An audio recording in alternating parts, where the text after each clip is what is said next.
Hey everyone, so today we are here with David Adamson. David, thank you so much for being willing to be a guinea pig for our meeting with Michele Monday. So I'm super excited. I love David Adamson. I love what he does here. But I'm going to let you hear what he has to say first, and then I'll add some of the things because I'm sure he's going to forget to tell you guys how awesome he really is. So David, first of all, tell us a little bit about what you do. Well, I'm a jeweler. I design jewelry, I make jewelry, I repair jewelry. I've been doing this since I was a little boy. My dad had a jewelry store, and I remember as a little kid going into my dad's shop and playing with fire. You know, little boys love that. So I would play with the torch, and I actually once soldered 2 bullets together. And the disaster that ensued from that, my dad screaming and yelling.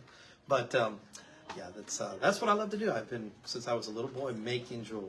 Soldering, working, forming, shaping, and over 46 years of doing it full time, I've gotten actually pretty good. That's what I love. 46 years. Wow. There is definitely something to be said for being in business that long. That's amazing. One of the really cool things that I love about you is, besides the fact that you can create, design, really anything to anyone's imagination, is that other jewelers send you their stuff.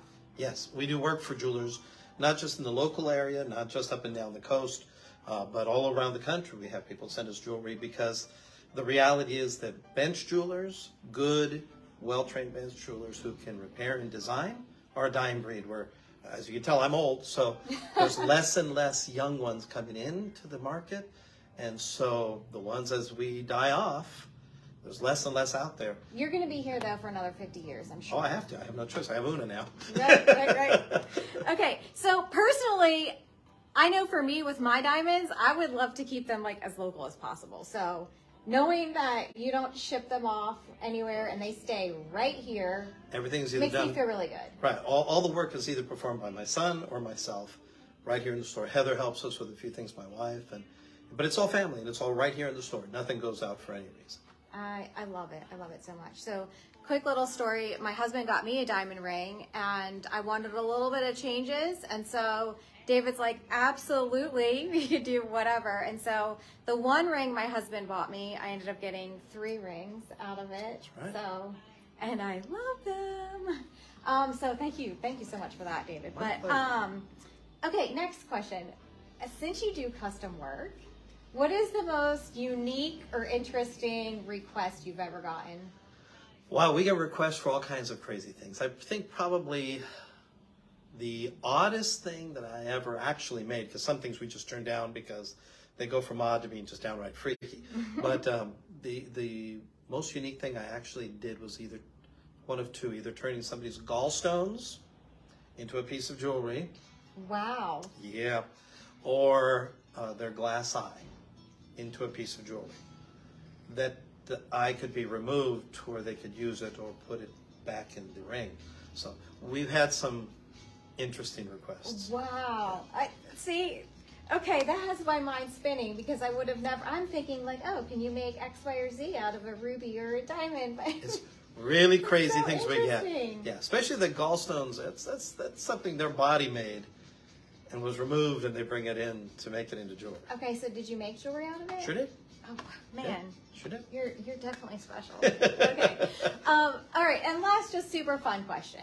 So if a David Adamson designer jeweler was a superhero, what would it be, and what special powers would it have? I don't know what name I would have.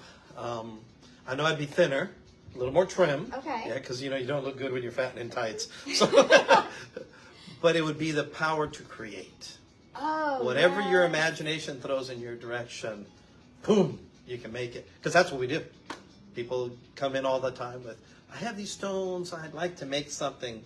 So you have minutes to come up with an idea and then design it and give them a render or a sketch or something for them to be able to see. Now, you've been in a lot of competitions too, haven't Yes. you? So tell us a little bit about that, because I know for me, until I met you, I didn't even realize that there were jewelry competitions. Yeah, there's jewelry competitions, and I was privileged enough to be invited 5 times, but of course COVID kind of killed that, but 4 times to compete internationally And they only selected 4 out of all the different people available. So it was really a huge honor just to be invited. And then to win it overall was really cool too. Wow. But that was one of those situations where you had a minute video to give you an idea what to make. And then you have anywhere from 2 to 6 hours to come up with a finished piece of jewelry in that time, from either parts and pieces, which was sheets of gold wire, gemstones, or a computer program. And you just had to come up with something. So you had to immediately get an idea in your head, design it, lay it out, create it, in front of hundreds of jewelers watching you, standing over your shoulder, asking you So questions, nerve-wracking. and being able to make a quality piece of jewelry that is something that would be worthy of going into a fine jewelry store. That kind of finish. So that was one of the high points of my life. Yeah. Wow, that's amazing. Okay, so every Monday we give away a little something. So this is what we're gonna do for you guys. So head on over, make sure you guys like David Adamson's page. And then after you like it, hey Deb, how are you? After you like his page, head back, tell me that you did it. Next Sunday, I'm going to draw a winner. You guys are gonna get $25 off an in-house repair. He does not ship them anywhere. So go in your jewelry box, guys. I'm sure you have something that either needs to be cleaned, repaired, or quite frankly, made into something totally new. So we call it changing out your jewelry box. Bring in your jewelry box with things that you just don't wear anymore. Make it into something cool that you will wear. Oh, I love it. I love it. So thank you so much, pleasure. David. I really Michele. appreciate your you. time. And those of you that need some cleaning, he does free cleaning. So yeah. just grab some of that dirty jewelry, come and ask him to clean it, and while he's cleaning, you can peek at some of the other stuff. So see you guys soon.